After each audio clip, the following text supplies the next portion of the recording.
Chương trình truyền hình Sống Mạnh do công ty Sống Mạnh thực hiện.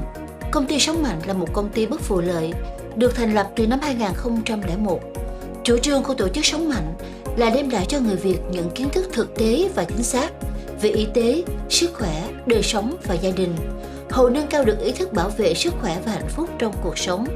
Liên kết với chúng tôi qua trang mạng sống mạnh.net, YouTube channel www.youtube.com/sống-mạnh-tv hoặc email cho chúng tôi tại contact@sống-mạnh.net.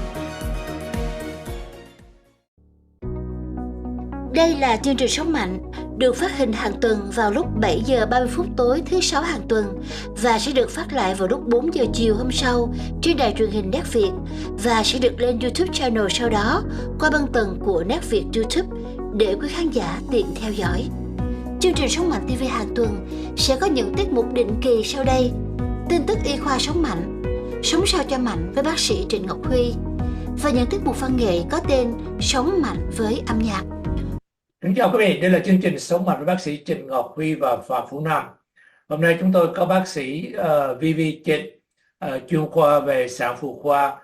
Bác sĩ Vyvy Trịnh tốt nghiệp tại Kaiser ở Santa Clara và hiện nay đang hành nghề tại Providence Community Healthcare Center ở trên Providence. Xin kính chào bác sĩ Vyvy.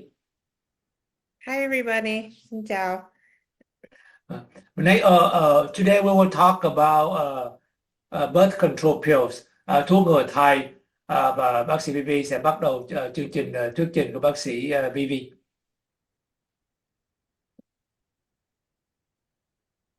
Hi everybody.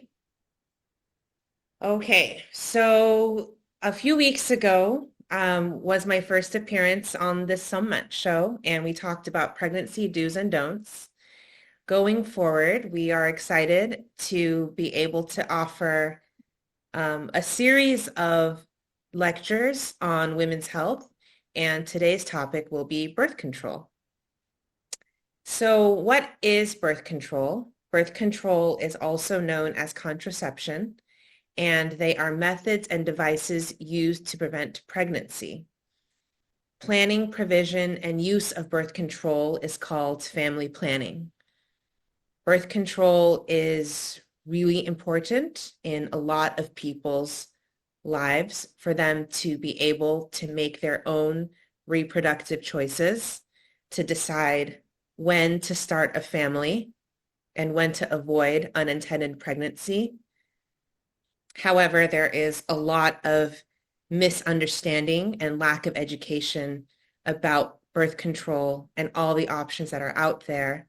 And sometimes this topic can be seen as controversial or something that's difficult for people to talk about. So today my goal is to break any myths about birth control and to give you comprehensive evidence-based information. So when it comes to choosing a birth control method, a lot of women and couples are taking into account a lot of different factors. They're thinking about how effective they want the birth control to be, convenience, popularity, cost and market availability, religious and personal beliefs, effects on sexual satisfaction, reversibility, side effects and risks. There are some people with certain conditions who should not use certain types of birth control, for example. STI protection or protection against sexually transmitted infections, as well as the effect on menses. So first, I will begin with non-prescription methods. So these are methods that people use to reduce the risk of unintended pregnancy without needing a prescription from a doctor. Of course, the number one is abstinence, is just avoiding sex altogether. And of course, in theory, if people are not having sex, then the chance of pregnancy is 0. And that is really what works for some people. It's a personal choice. However, abstinence-only sex education in schools is associated with higher rates of teen pregnancy. And even though it may be our hope that, or perhaps within a family, for example, it is the hope that a young person is not engaging in sexual activity. It's important that people still have comprehensive sex education.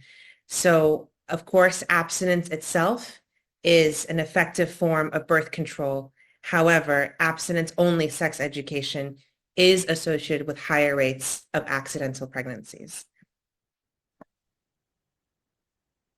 The next method is the withdrawal method. So this is defined as withdrawing during intercourse prior to ejaculation. It is one of the most common and oldest methods used. Throughout this presentation, I'm going to be using these two terms, perfect use effectiveness and real world effectiveness. What this means is perfect use is if someone is using that method 100% of the time completely correctly. And that is always associated with a higher rate of effectively preventing pregnancy.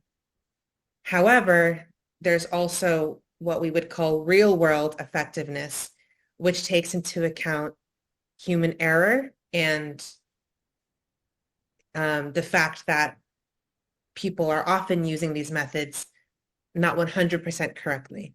So, for example, the withdrawal method, if people are using the withdrawal method 100% correctly every single time, then the effectiveness is 96%. 96% of the time, people will avoid unintended pregnancy. However, with real-world effectiveness, the rate is 73%. So still pretty effective, but obviously lowers quite a bit.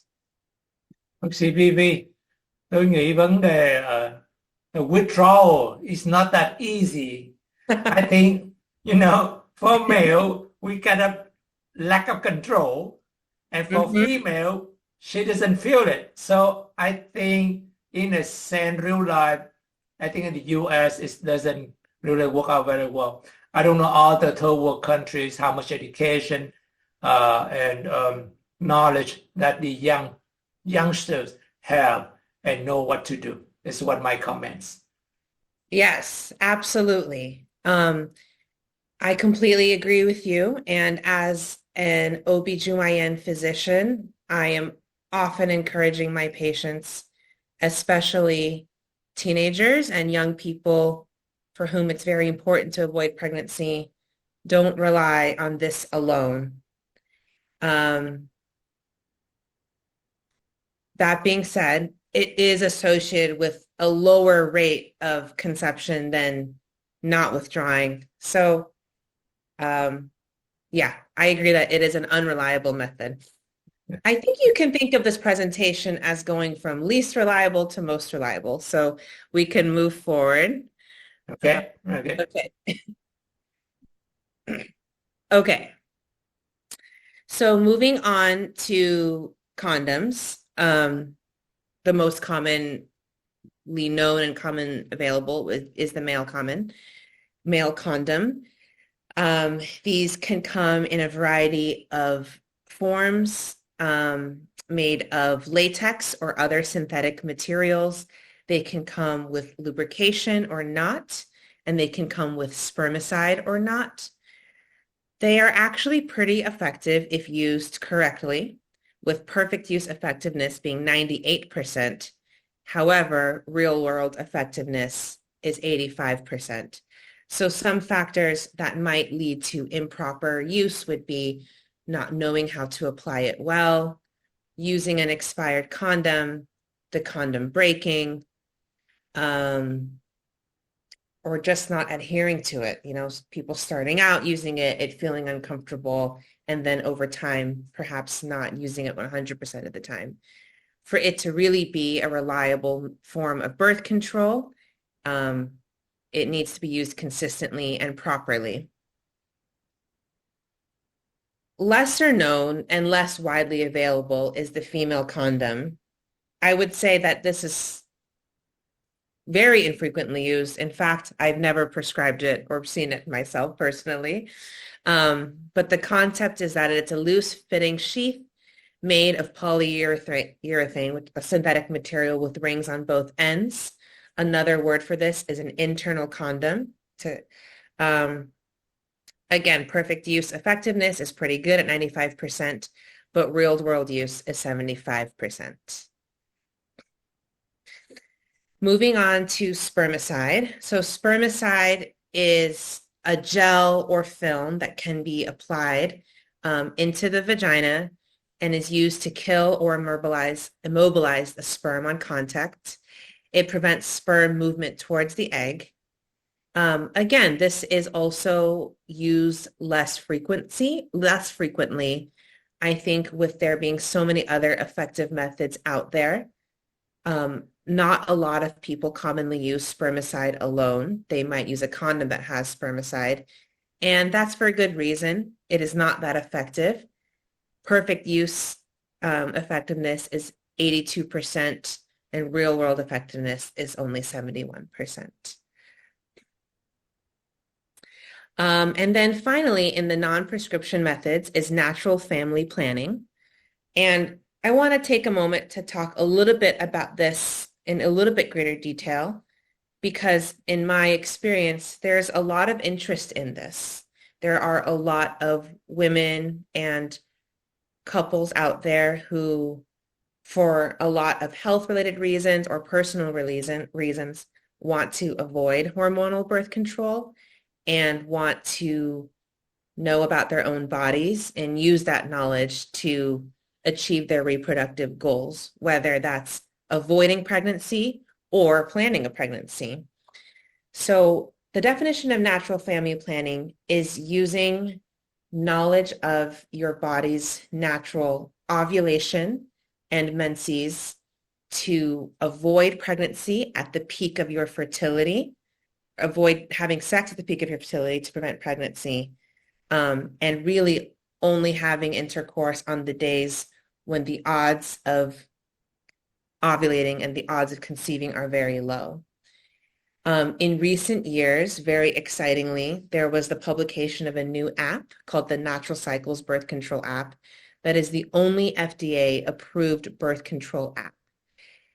So this is an app that people can download on their phones and use some smart devices. There's a ring that you can purchase, or you can use a thermometer. And what you do is you measure your temperature daily. Sometimes you are also using home test kits that you can purchase where you are testing for a hormone in your urine every day. And the app uses this data to tell you if you are ovulating in a given period of time. And if you are ovulating and you don't want to get pregnant, then that would be the week or so to avoid having sex. And the app will also tell you when you're not ovulating and the chance of conception is low. Dr. Vyvy, how popular is that method when you see your patient? I'm not a gynecologist, so patient never asked me that question. So for my curiosity. Yeah, I think it is increasingly popular. There is a real appetite and hunger for more methods that don't use hormones. The reality is that the vast majority of birth control we have to offer use hormones. I think hormones in general are safe and an incredible technology, and I am really encouraging people to not be afraid of them as long as they don't have a major health reason to avoid certain hormones. But there has been a rise in a lot of literature, both scientific literature and popular literature, that is exploring people's experience on hormones. I think for a lot of people, it can be associated with weight gain or mood changes or changes in libido, or sometimes at least the perception of those things. And there's also a real hunger for people to understand their bodies and not just put it on a pill and hope for the best. So I'm very sympathetic to that appetite. So I do think interest in this is really increasing. The other reason I think people are increasingly interested in it is that we can use the same app for the opposite. It can really help couples who want to start a family, but are struggling to conceive. It can help them conceive. It can help them know when is the best time to have intercourse to maximize their chances of conceiving. So I think that the more people know about their bodies, the better. And I think the one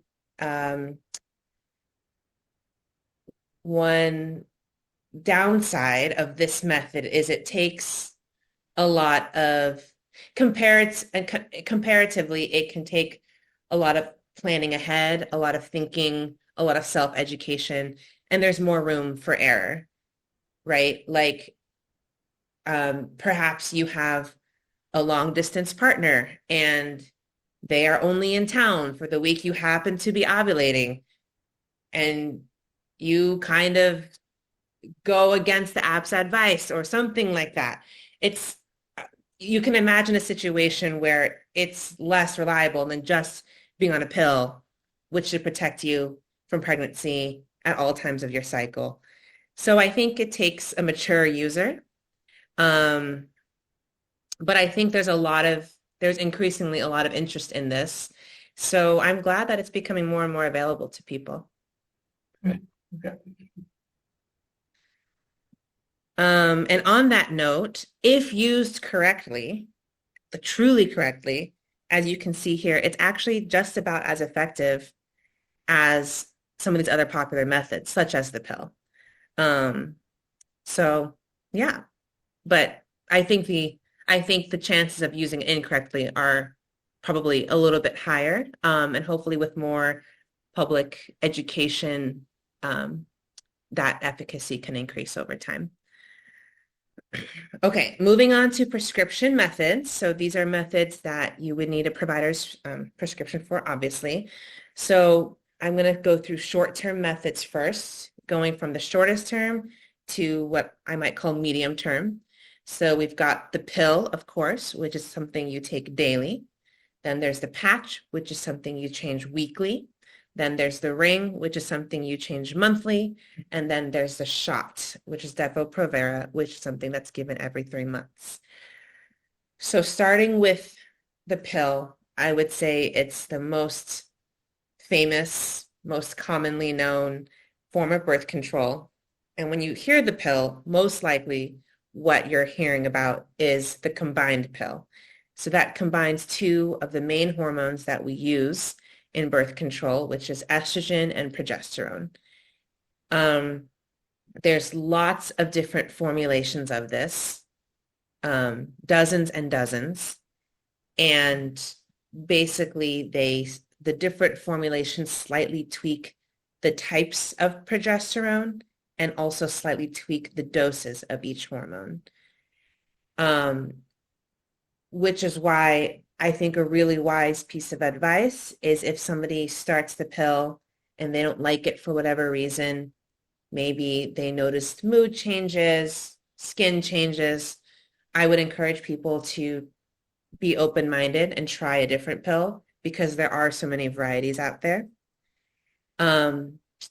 One very cool thing about most forms of hormonal birth control is that they can be used for not just birth control, but also to help regulate people's menses.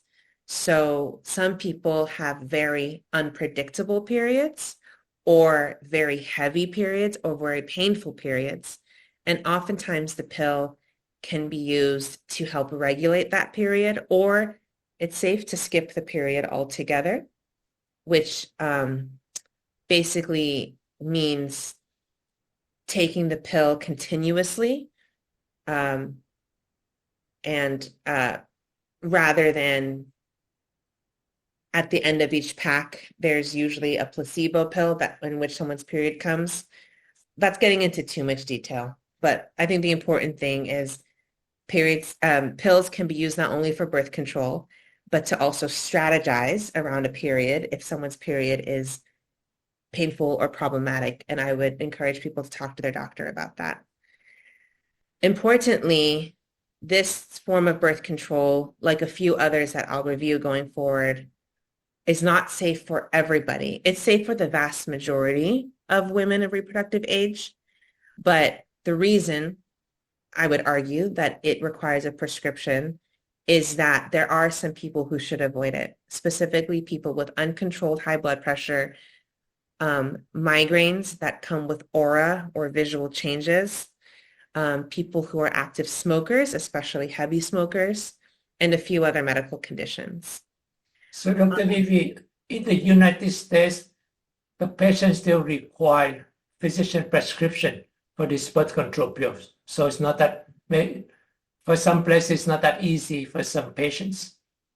Yes, that is correct. Although, maybe what I'll do is I'll do an addendum after we finish filming this. I do believe that recently, within the past 6 months, the FDA studied the data about the safety of birth control pills and recommended that they should be made available over the counter. The idea being that widespread access to birth control, the benefits of that for public health outweigh the risks. Now, has that actually been enacted, and is it available without a prescription? I don't think so. But if I recall, that has been actively studied by the FDA lately. As of right now, people still need a prescription for birth control pills, though. Yeah, I think, as you said, there are so many different methods besides the birth control pills that people can avoid pregnancy. But I think there's a certain population who just want to have a woman to have a baby for whatever reason. So I think that's a real issue. Yes, absolutely. I mean, part of why we wanted to make this women's health series is, Dr. Trinh, you and I both observe that women's health is under attack and women's reproductive choices are under attack. And that obviously is true around the issue of abortion, but it's increasingly true around birth control as well.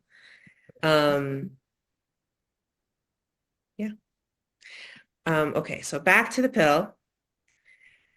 So, like I said, when you hear the pill, you're most likely hearing about the combined pill, but there is also the progesterone-only pill, also known as the mini pill. I think many people's personal experience with the mini pill would probably take place after they've had a baby. It is often what doctors will prescribe in the postpartum period for a couple of reasons. One is after you've had a baby, your risk of having a dangerous blood clot is a little bit higher, and that risk becomes even higher with the standard pill. And two, the estrogen in the combined pill can also affect women's milk supply. So a lot of people might have personal experience with the progesterone-only pill in the postpartum period, but some people are on it throughout their lives because perhaps they have one of these contraindications to the combined pill, whether it's high blood pressure or they're a smoker or something like that.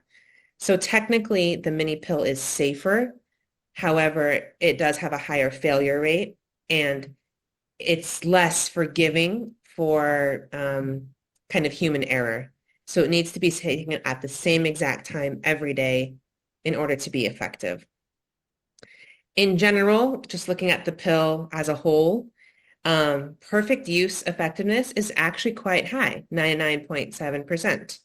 However, I would say it's one of the methods that is most prone to accidentally missing a pill or forgetting a pack while you're on vacation or what have you. So real world effectiveness does drop down to 92%. Moving on to the patch. Again, so the patch is another combined hormonal method, which means once again, it has estrogen and progesterone, which means once again, the same group of people who we would want to avoid the pill should avoid the patch. Uncontrolled high blood pressure, certain types of migraines, personal history of blood clots, smoking, etc. Those things are overall pretty rare in people of reproductive age, so most people can have any of these methods, but the way this works is you place a patch on your skin and you change that patch weekly.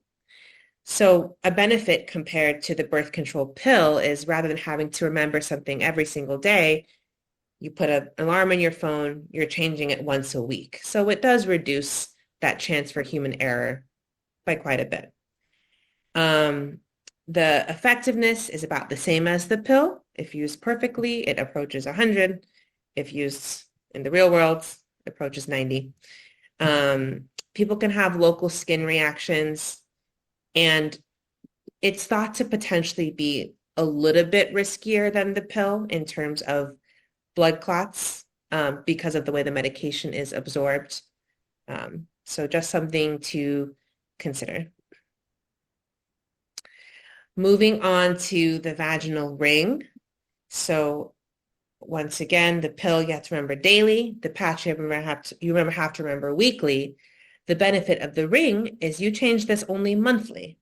And so again, can potentially be more effective for people who have trouble remembering something on a daily basis. It's another combined method. It's a thin, flexible ring. You insert it yourself into the vagina, and it's left in place for 3 consecutive weeks. After 3 weeks, you remove it. You have a week off. That's when you get your period. And then the ring is placed back again after a week. Kind of like with the pill and with the patch, the ring can be used strategically to just suppress your period safely if you wanted to. That would be something to talk to your doctor about. People, I think that this is an excellent method for people who are very comfortable placing and removing something from their own vagina. So people who are really comfortable using tampons, for example. It's not the right method for people who don't feel comfortable doing that, but it can be a really popular method for many people. The convenience of not having to remember something daily. Effectiveness, again, is very similar to the previous 2 methods we talked about. And then lastly is Depo-Provera, which is known as the shot or the injection. This, unlike the ring, the patch, and the pill, is a progesterone-only method, which means it's safe for pretty much everybody. There's almost no contraindications except for people with very rare allergies.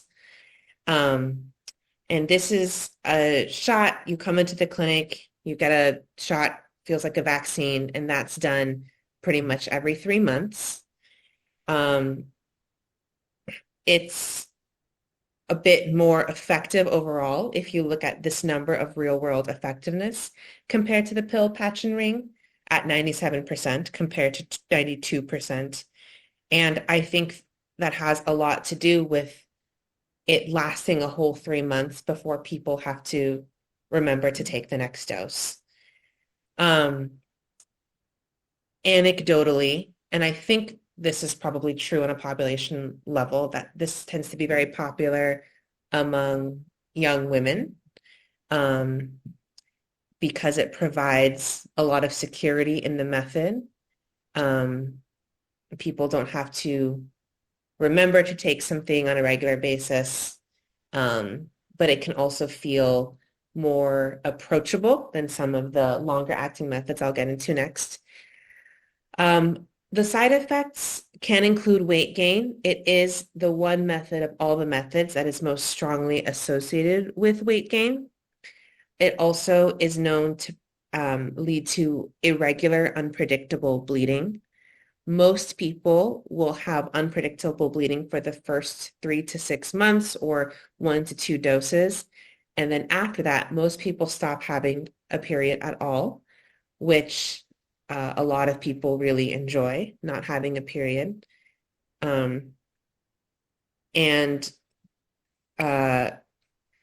Lastly, it can lead to a decrease in bone density. This is truer among younger patients who are on it for many, many years. But once someone stops using the Depo-Provera, studies show that the bone density improves pretty quickly. And so it's all about weighing costs and benefits. If it's a reliable method and the only method that someone really feels comfortable doing, then it is overall safe and should not be discouraged.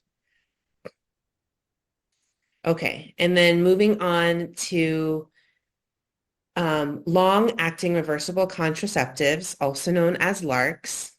I think you will find that a lot of OBGYNs are very passionate about LARC methods because I think that they are often misunderstood and can seem very intimidating, but are one of the most effective methods of birth control out there. And I want people to be informed about them. So there's basically 2 methods. One is the Nexplanon and one is the IUD.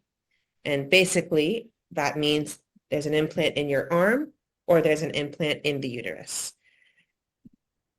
And both of them are leave it and forget about it methods. So starting with the Nexplanon, which is an arm implant. It's a thin, flexible implant that goes right under the skin in your forearm. So the placement is usually, if you feel this hard part of your elbow, it's usually medial to that by about 5 centimeters. And that stays in the arm and is effective actually for up to 5 years for most people. Technically, the FDA has only approved it for up to 3 years, but studies are very consistent that it is actually effective for up to 5 years for women with a BMI 30 and under. It's probably effective for people a little bit with heavier weights than that, but to err on the side of caution, that's kind of the cutoff that most clinics will use. It releases progesterone. And again, that means it is safe for pretty much everybody because it does not have estrogen. It can be used for people who have those other comorbidities, so hypertension, smoking, etc. And as you can see, it's extremely effective. It's 99.5% effective. And in fact, in some studies, that is more effective than a tubal sterilization procedure. The benefit, however, compared to sterilization, is that it is reversible and that when somebody is ready to try for pregnancy or wants it out for any reason, maybe they don't like the side effects, it can be removed right away. The main side effect is irregular bleeding. Specifically, what many people's experiences is that in the first year of having the Nexplanon, most people will stop having a period, and then by year 2 or 3, there may be irregular bleeding. So that's just something to know about. And then moving on finally to the other type of long-acting reversible contraceptive is the IUD, which stands for intrauterine device. It's a little T-shaped device, as you can see, that is inserted in the clinic and stays in the uterus. And there are 2 types. There's the hormonal IUD and the copper IUD. So for the hormonal IUD, there's a couple of different brands out there.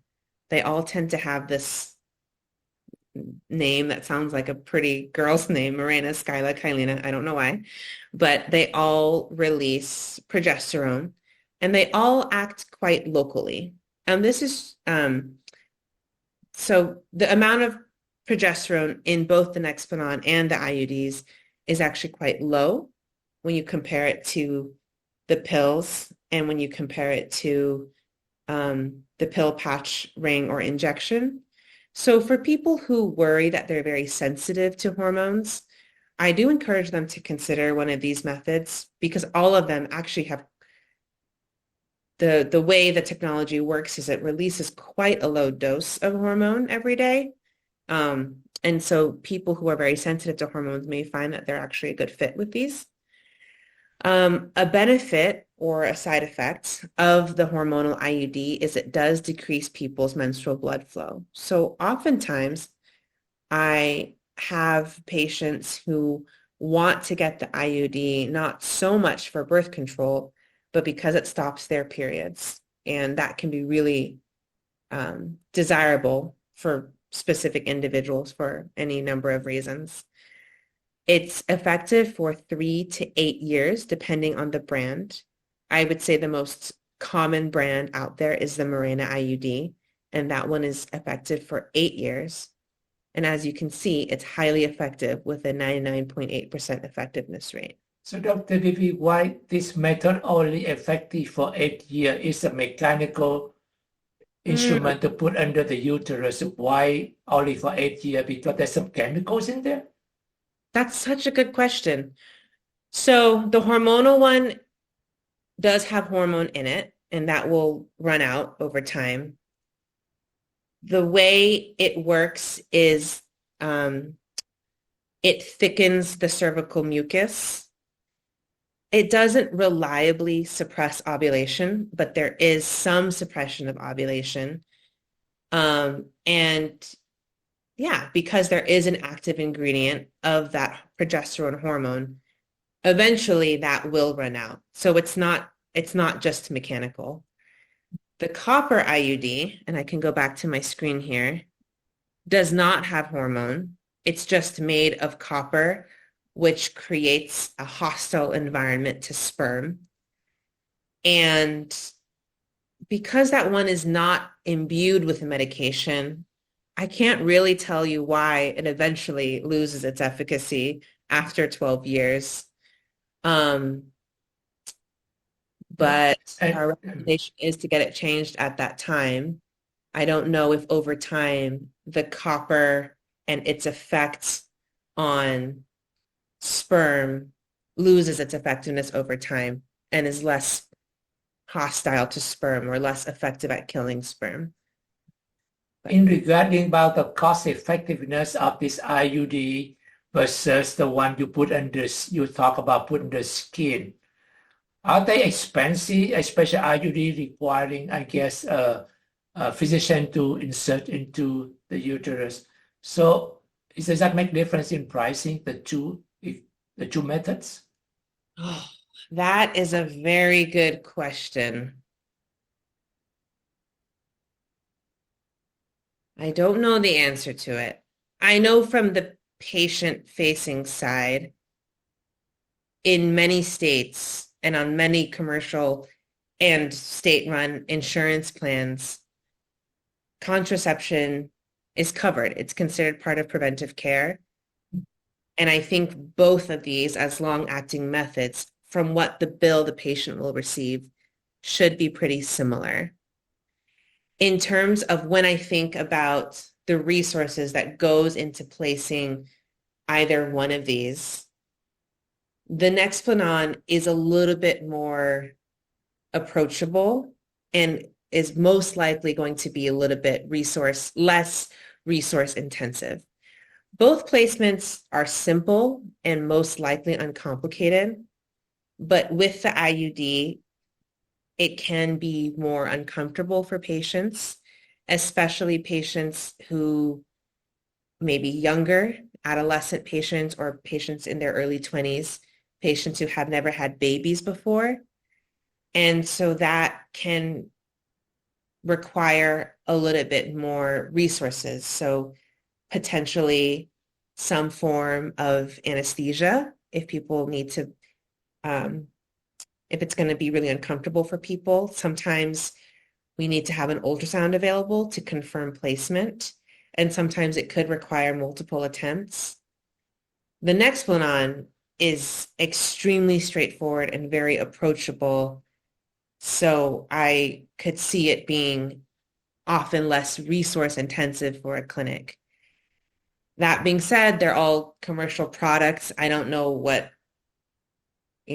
proprietary considerations are involved. I don't know if like each product costs more or less. The IUD has been around for very long, especially the copper IUD, and is widely available around the world, including in the developing world.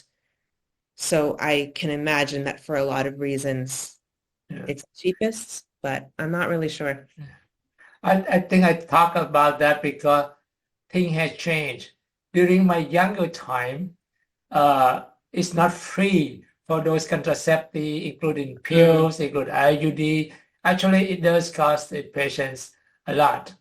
I think now with your younger time, I think changed a lot. I think health plan now cover the medicine, these procedures. So that's why to the patient it's not a financial heavy burden anymore. Yeah.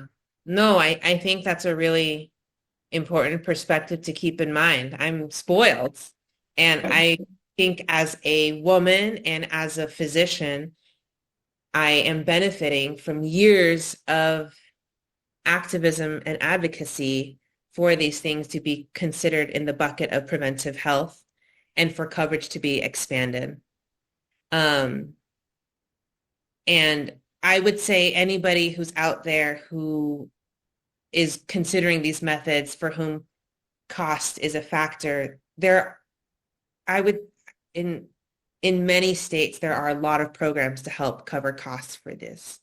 And clinics like Planned Parenthood or other safety net clinics can often provide people with these services at a very low cost because that's good public health. The cost of an accidental pregnancy when somebody is not ready to have a baby and is really trying not to obviously costs so much more to our society than helping somebody access an IUD if they want it.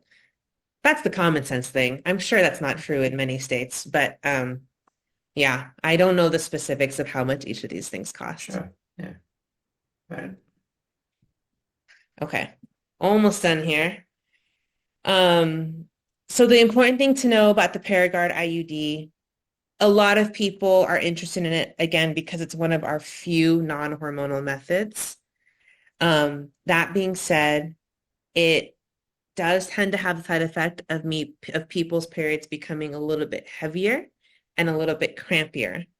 And so if people already have heavy and painful periods to begin with, I like to encourage them to consider a hormonal IUD because, again, it is a very low dose of hormone, but can have a lot of good benefit. The copper IUD is effective for up to 12 years and, again, is really effective at 99.2%, although you will see that that's a little bit less effective than the hormonal IUD. I thought I would take a few minutes to talk a little bit about emergency contraception, which is seen in the news a lot, and to clear up any misconceptions about that. Emergency contraception is not an abortion pill. It is commonly known as Plan B, which is like a commercial name for one of the most common types. And it is taken in the 3 to 5 days following unprotected sex in order to significantly reduce the chance of the formation of a pregnancy. So again, it's intervening before a pregnancy exists at all, and it is not an abortion pill. There's basically 3 types of emergency contraception. There's what's commonly known as Plan B, which is also known as levonorgestrel. It's basically a very high dose progesterone.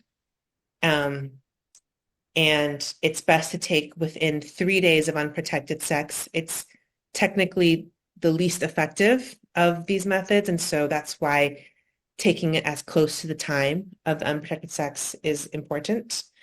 It's also a little bit less effective for women who are over 165 pounds. Importantly, it is available over the counter. Over the counter, it's pretty expensive. It can cost $40 to $50, and it can be free if you have a prescription.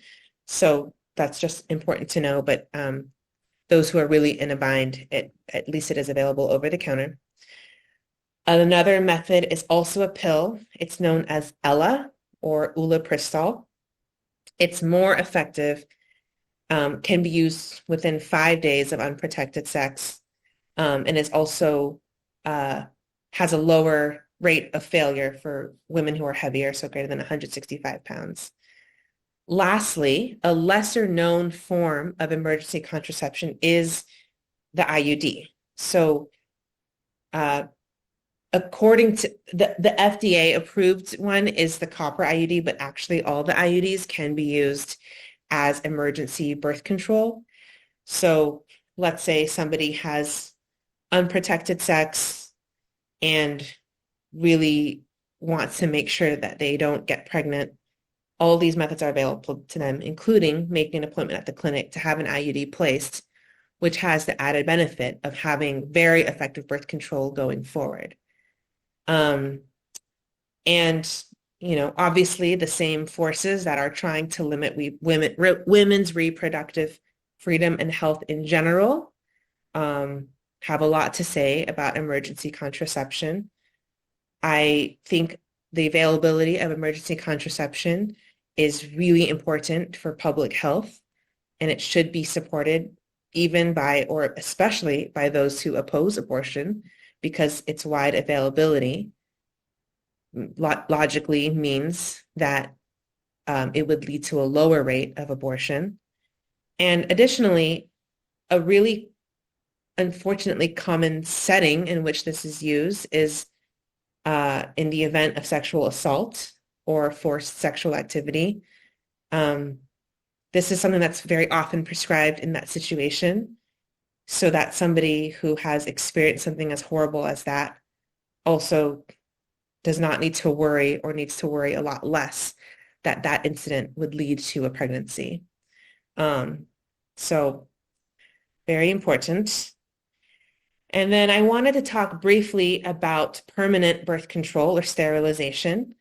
So obviously everything we've been talking up until now are ways that we have to prevent unintended pregnancy, but also for that prevention to be reversible if and when people are ready to think about having a pregnancy. However, sterilization is also an option, typically for people who perhaps have had children but are done with childbearing, know that they don't want any more. Sometimes it's for people who don't have any children but absolutely know that they don't want any. So there's a lot of different scenarios in which this is appropriate for somebody. And basically, the main method for women is called bilateral tubal ligation or bilateral salpingectomy. The difference, on the left of the screen here, you'll see the different forms of tubal ligation, which is essentially tying or removing a part of the tube. These days, increasingly, the more preferred method is actually a full bilateral salpingectomy, which you'll see on the right here. And that's where the whole tube is removed. The reason that this is increasingly preferred is it's more effective. There's fewer accidental pregnancies with it. 2, there's fewer ectopic pregnancies with it. An ectopic pregnancy is a very dangerous scenario in which a pregnancy can implant not in the uterus but in the tube, and can be at risk of rupturing and causing major internal bleeding for somebody in early pregnancy. And removing the whole tube essentially eliminates that risk. And 3, interestingly, studies have shown that when we remove the whole tube, the rates of ovarian cancer in those people in the future go down quite a bit. And the reason is that a good percentage of ovarian cancers actually originate in the tube. So removing the whole tube is these days increasingly how we perform female sterilization. This can be done, it's obviously a surgery, and this surgery is done usually in one of two ways. So it can be done right after having a baby. So in the first 2 days after having a baby, it's called a postpartum sterilization. A small incision can be made right below the belly button, and the tubes can be removed through that little incision. Or if it's not done after birth, but done at some other time in someone's life, then this is usually a laparoscopic surgery or a minimally invasive surgery. Both are overall safe. However, neither is as safe as male sterilization, also known as vasectomy. And I think this is really important to include in any conversation about birth control, because as you can see throughout this presentation, the burden of family planning in our society falls on women. It's women who are taking the pills, the patch, the ring, the IUD, the implants, and we do not have many, if any, real methods for male birth control. There is the condom, of course, but I think it's really important to also talk about vasectomy for those who are certain they no longer want to father any children. This is an office-based procedure. It often uses just local anesthesia, which is so much safer than the general anesthesia that's required for female sterilization. And it is highly effective. So I encourage men who know that they do not want to father any children anymore, especially those who are perhaps in couples and have a family, and the two parts of the couple are considering how they can move forward and not have any more children. I think it's really important for men to consider this, taking on this responsibility, because as I said, otherwise the responsibility of family planning seems to fall entirely on women in our society. And I think it's important that we destigmatize vasectomy and educate people about it, and know that it's very approachable, very safe. People are back to work the next day. You just sit on a pack of ice. So I thought I would end our conversation there. Where to learn more? These are some great resources for people who want to learn more about birth control. Obviously, PlannedParenthood.org, reproductiveaccess.org is a great website as well. And then I found some great materials at UCSF. I'm sure a lot of universities and medical institutions will also have information on their websites as well. So that concludes our presentation, and I don't know if you have any further questions, Dr. Trinh. No, I think most of the question has been answered. I just want to make an editorial comments. I think in the United States, I think birth control pills and also prevention of pregnancy has been supported by the government and by the country. But I think in some other third world countries, accessing to a physician to get a method of preventing birth is quite difficult. Mm-hmm. And I would feel that I even said that the medication that you can get as emergency, not having baby is also very, very difficult. So I think that in some country they don't have that such access as we have in the United States. Yeah, definitely something that needs to be improved everywhere. Right. Well, Dr. Vyvy, thank you so much for sharing an educational, informational topics about birth control, different method to our viewers today. We'll appreciate that. And please say goodbye to our audience. Okay. Thank you so much. Thank you so much for having me. I really enjoy doing this.